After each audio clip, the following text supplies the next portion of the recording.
देखो, अगर आप इस तरह से एक हार्ट की शेप को ड्रॉ करके उसकी दोनों साइड्स पे इस तरह से सीधी लाइंस को ड्रॉ कर दोगे और हार्ट की शेप में इस तरह से कर्व्स को ड्रॉ कर दोगे जो दोनों साइड्स की लाइंस को आपस में जोड़ रही हो, और फिर थोड़ी सी शेडिंग करके इसमें शैडोज को ऐड कर दोगे, तो इस हार्ट की फ्लैट शेप में वॉल्यूम और डेप्थ नजर आने लगेगी और यहाँ पे एक 3D इल्यूजन क्रिएट हो जाएगा। और इसी तरह से आप कर्व्स की हेल्प से अपनी कपड़ों की ड्रॉइंग में भी 3D इल्यूजन को क्रिएट कर सकते हो और उनको भी रियलिस्टिक ड्रॉ कर सकते हो।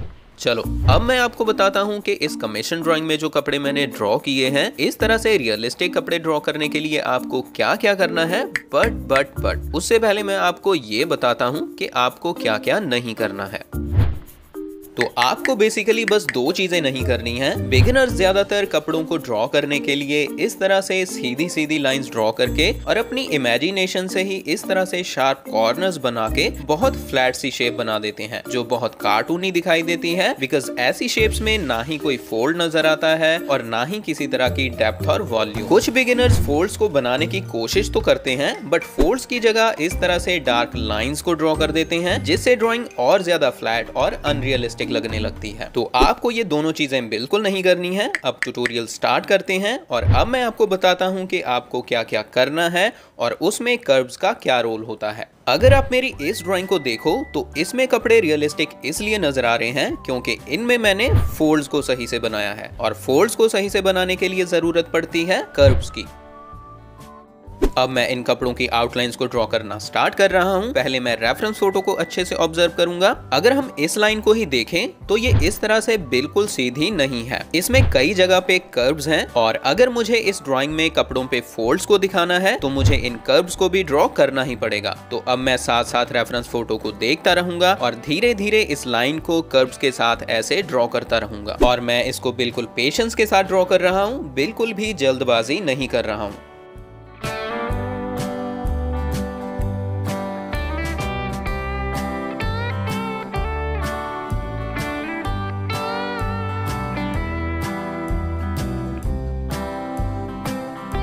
और आप देख सकते हो कि मैंने इस लाइन को इस तरह से ड्रॉ कर लिया है। अब आप अगर रेफरेंस फोटो को ध्यान से देखो तो आपको हर लाइन में कहीं ना कहीं कर्व्स दिखाई दे ही जाएंगी। तो आपको इन सारी लाइंस को सेम ऐसे ही इन कर्व्स के साथ ड्रॉ करना है।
और सारी आउटलाइंस को ड्रॉ करने के बाद ये ड्राइंग कुछ ऐसी लग रही है। अब बारी आती है इन कपड़ों में जो फोल्ड्स हैं उनकी आउटलाइंस को ड्रॉ करने की, और यहीं पे बिगिनर्स कंफ्यूज होते हैं। जैसे मैंने पहले बताया कि वो फोल्ड्स को ड्रॉ करने के लिए बस डार्क लाइंस बना देते हैं, बट मैं आपको बताता हूँ कि इनको सही से कैसे ड्रॉ करना है। तो फोल्ड्स को ड्रॉ करने की प्रोसेस को थोड़ा आसान बनाने के लिए हम फोल्ड्स को दो पार्ट्स में डिवाइड कर लेते हैं। पहले हैं ऐसे फोल्ड्स जहाँ पे कपड़ों के कुछ पार्ट्स एक दूसरे के ऊपर नीचे आ रहे हैं और उस वजह से वहां पे डार्क शैडोज बन रही हैं, मतलब ये सारे फोल्ड्स।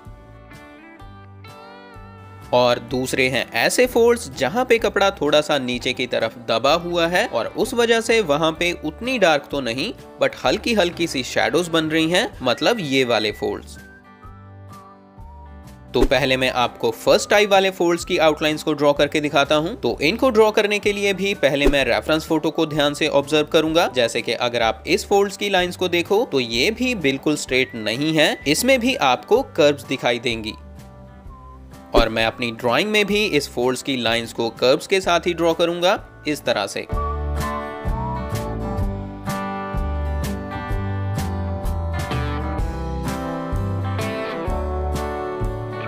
मैंने यहाँ पे कर्व ड्रॉ की है और यहाँ पे भी। और फिर इसी तरह से मैं बाकी के जो डार्क शेडोज वाले फोल्ड्स हैं उनकी लाइंस को भी ध्यान से देखूंगा कि उनमें कहाँ पे कर्व्स हैं और फिर उनको भी वैसे ही ड्रॉ करूंगा।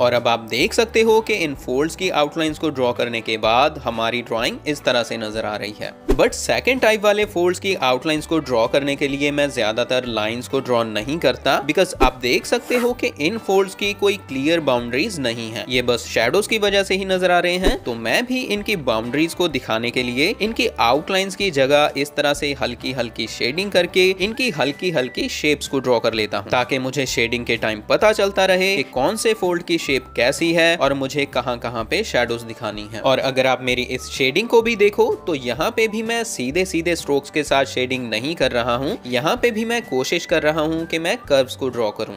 और सेम प्रोसेस के साथ मैं बाकी के फोल्ड्स को भी ड्रॉ कर लूंगा।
और आप देख सकते हो कि सारे फोल्ड्स को ड्रॉ करने के बाद हमारी ड्राइंग की आउटलाइंस कुछ ऐसी दिखाई दे रही हैं। और ऐसी आउटलाइंस ड्रॉ करने के बाद हमारा शेडिंग का काम आधा आसान हो जाता है। शेडिंग के लिए सबसे पहले मैं पेंसिल्स को सिलेक्ट कर लेता हूं। जहां पे सबसे ज्यादा डार्क वैल्यूज हैं उनको ड्रॉ करने के लिए मैं कॉन्टे पेरिस की 3B पेंसिल को यूज करूंगा। आप चाहो तो किसी भी ब्रांड की 8B या फिर 10B ग्रेड की ग्रेफाइट पेंसिल को यूज कर सकते हो, या फिर आप कैमलिन की सॉफ्ट चारकोल पेंसिल को यूज कर सकते हो। और मिड वैल्यूज के लिए मैं 4B और 6B ग्रेड की पेंसिल को यूज करूंगा, और लाइट वैल्यूज के लिए मैं 2B ग्रेड की पेंसिल को यूज करूंगा। तो फटाफट से शेडिंग के प्रोसेस को स्टार्ट करते हैं। और शेडिंग में सबसे इंपॉर्टेंट पार्ट होगा जब मैं लाइट वैल्यूज को ऐड करूंगा, तो आप उस पार्ट को बिल्कुल भी स्किप मत करना। सबसे पहले मैं डार्क वैल्यूज को ऐड करूंगा। जैसे कि यहाँ पे डार्क वैल्यूज हैं, तो मैं कॉन्टे पेरिस की 3B पेंसिल के साथ इन पार्ट्स में एक डार्क लेयर को ऐड कर दूंगा। मैं बहुत पेशेंस के साथ और हल्के प्रेशर के साथ शेडिंग कर रहा हूँ, और आउटलाइंस को बिल्कुल भी डार्क नहीं बना रहा हूँ, बिकॉज हमें आउटलाइंस नहीं बल्कि एजेस को ड्रॉ करना है। और एजेस के बारे में डिटेल में समझने के लिए आप मेरी ये वाली वीडियोस को देख सकते हो।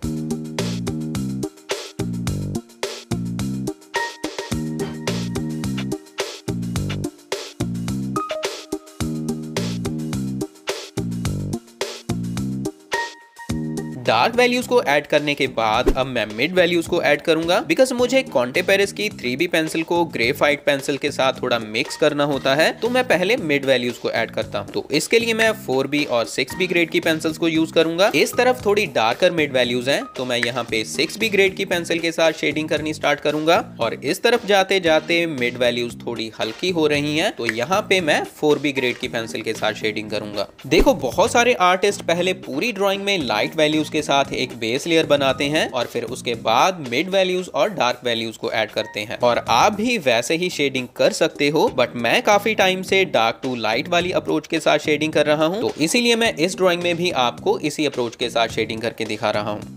और अब मिड वैल्यूज को ऐड करने के बाद बारी आती है लाइट वैल्यूज को ऐड करने की, और यही सबसे इंपॉर्टेंट पार्ट है। काफी बिगिनर्स हर जगह पहले मिड वैल्यूज को ऐड कर देते हैं और फिर लाइट वैल्यूज को दिखाने के लिए इरेजर की हेल्प से कुछ कुछ जगह पे इरेज कर देते हैं, जो कि बहुत ही अनरियलिस्टिक लगता है। तो आपको ऐसा बिल्कुल भी नहीं करना है। मैं लाइट वैल्यूज को ऐड करने के लिए 2B ग्रेड की पेंसिल यूज कर रहा हूँ, और ये जो रेफरेंस फोटो में आप लाइट वैल्यूज वाली एक सिलेंड्रिकल शेप देख रहे हो, इसमें मैं कर्व शेप में स्ट्रोक्स लगा के शेडिंग करने की कोशिश करूंगा, जैसे मैंने आपको स्टार्टिंग में हार्ट की शेप में कर्व्स को ड्रॉ करके दिखाया था। और इससे यहाँ पे भी एक 3D इल्यूजन क्रिएट होगा कि ये एक फ्लैट सरफेस नहीं है, बल्कि ये कपड़ा ऊपर की तरफ उठा हुआ है। और फिर इस पार्ट में भी वॉल्यूम और डेप्थ नजर आने लगेगी और हमारे कपड़ों की ड्राइंग रियलिस्टिक नजर आने लगेगी। और बिगिनर्स ज्यादातर यही गलती करते हैं कि वो इन फोल्ड्स में भी बिल्कुल सीधे स्ट्रोक्स के साथ शेडिंग कर देते हैं, जिस वजह से ये सारे फोल्ड्स बिल्कुल फ्लैट नजर आने लगते हैं और हमारी ड्राइंग रियलिस्टिक नहीं बन पाती। उसके बाद इस तरफ जो हल्की शैडोज वाला फोल्ड है, उसको ड्रॉ करने के लिए भी मैं 4B ग्रेड की पेंसिल के साथ यहाँ पे मिड वैल्यूज को ऐड करूंगा, और फिर नीचे यहाँ पे 4B और 6B ग्रेड की पेंसिल के साथ मिड वैल्यूज को ऐड कर दूंगा। और आप देख सकते हो कि ये पार्ट शेडिंग के बाद अब काफी रियलिस्टिक दिखने लगा है। और इसी तरह से सेम प्रोसेस के साथ अब मैं बाकी के सारे पार्ट्स में भी शेडिंग कंप्लीट कर लूंगा।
तो आप देख सकते हो कि मैंने शेडिंग कंप्लीट कर ली है और हमारी ड्राइंग बहुत ही ज्यादा रियलिस्टिक लग रही है। और इसी तरह से आप भी अपनी ड्राइंग्स में कपड़ों को रियलिस्टिकली ड्रॉ कर सकते हो। अगर आप इस ड्राइंग की रियल टाइम वीडियो देखना चाहते हो तो आपको मेरे दूसरे चैनल को सब्सक्राइब करना होगा, बिकॉज रियल टाइम वीडियोस मैं उस चैनल पे ही अपलोड करूंगा। चैनल का लिंक आपको डिस्क्रिप्शन में मिल जाएगा या फिर आप सर्च कर सकते हो अमंजया रियल टाइम ड्राइंग। और गाइज, आप सबको सिखाने के लिए मैं इतनी मेहनत करता हूँ, तो आप भी प्लीज थोड़ी सी मेहनत करके वीडियो को लाइक और शेयर जरूर करना। करना और कमेंट में कुछ ना कुछ जरूर लिखना। आप सबके कमेंट्स रीड करके मुझे हमेशा मोटिवेशन मिलता है और यहाँ पे टैप करके आप ऐसे ही और इम्पोर्टेंट वीडियोस को देख सकते हो। अब हम मिलते हैं आगे किसी और वीडियो में, तब तक के लिए कीप ट्राइंग, कीप लर्निंग।